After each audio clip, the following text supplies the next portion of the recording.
As I described what I was working on to the Omnicom team at Possible a few weeks ago in Miami, they asked me if I had ever talked to the Sparks and Honey team. And I said, well, what's Sparks and Honey? And they explained to me that they have a team that's been working for years to use AI to dig deep into cultural intelligence and cultural signals. And I said, well, I've got to talk to them because I feel like there's something deeper here that I really want to understand and maybe to turn into something we can use as a product. So today, I'm thrilled to have with us Camilo from Sparks and Honey and Alex from OMG. What is cultural intelligence and what are cultural signals? Think about culture as a network of values that guide every choice we make. From religion to which communities we belong to, which channels we watch, which brands we subscribe to. Think about cultural intelligence as the practice of understanding cultural change, because opportunity is in change, right? Also threats. So from our perspective, we have built a platform that's solely focused on understanding cultural change, right? It analyzes today about 350 million signals coming from a spectrum of fast to slow culture.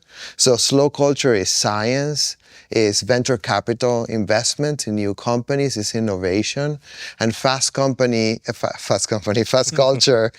is Reddit threads, is social media, is articles on the press, right? And what this platform does best is it analyzes all of that data and sees patterns and connects signals to a taxonomy of trends that we've been nurturing for over 10 years now that we call the elements of culture.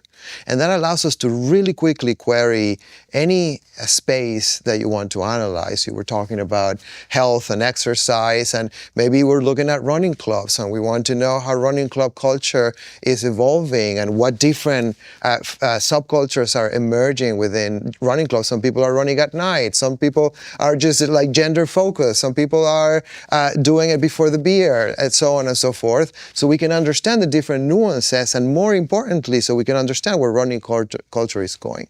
So we put together a short demo for you. So if it's okay, like we can play it. Yeah, I'd love to see it.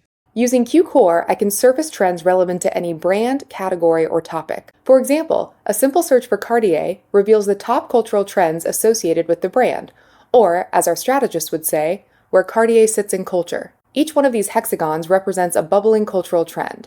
We call Q's taxonomy of trends the elements of culture. So some of the trends most associated with Cartier are new masculinity, near nostalgia, meme culture, and maximalism. Specifically, this number tells us that 43.6% of all signals relevant to Cartier are tagged to the trend maximalism. Alex, what does this mean for media? Like, so we have this deeper thing. We know we can tap into it using AI, but like, what does this mean for media? Yeah, I mean, culture is huge in this space. Like, just to add context as we think about media, obviously we're very data-driven, as we've said. As Camilo's just touched on, it's how we use that data differently now that's really, really important. So if you think about it, you've probably seen 1,000 ads this morning. How many do you remember? I don't think I've seen any. Not many, right? And so that's why culture is really important to drive that relevance and understand that. So taking those signals, we connect that through the systems we have internally at Omnicom to connect that to specific audiences, all the way through to how we think about activating the places, spaces, decisions we make in media to actually bring that to life. So it starts to change the context in which we're showing up, as we said.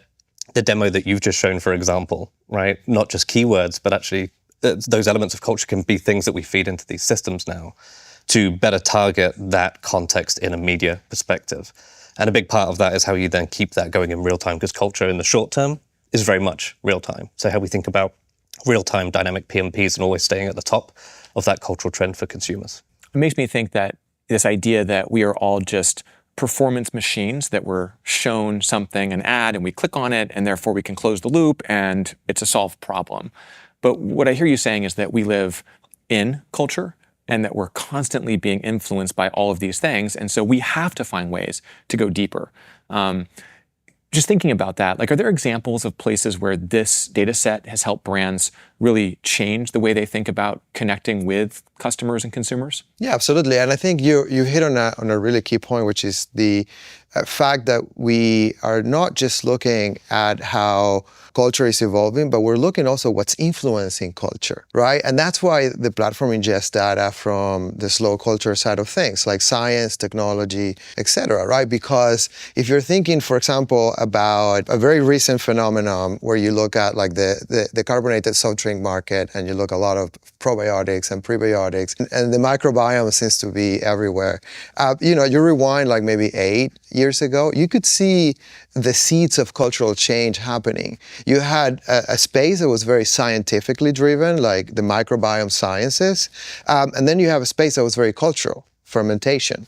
When you started to see those two areas converging around a lot of different like health, wellness, longevity, health span, a lot of very different sort of areas that signified sort of that phenomenon spreading in culture in different categories, from skincare to what we eat and what we drink, right? You started to see a lot of opportunity, right? So we have worked with brands in the category who were early in seeing the signs of cultural change, and were able to take a category like, carbonated soft drink that was perceived, like if you remember, like maybe like 7 years ago, there was like a soda tax and, a lot of like connotations of being unhealthy, to go into spaces that are more consistent with where culture wants to go from a health perspective, from a wellness perspective, so on and so forth. This is exciting. So when I hear that, it makes me think that for brands to be successful, we have to tap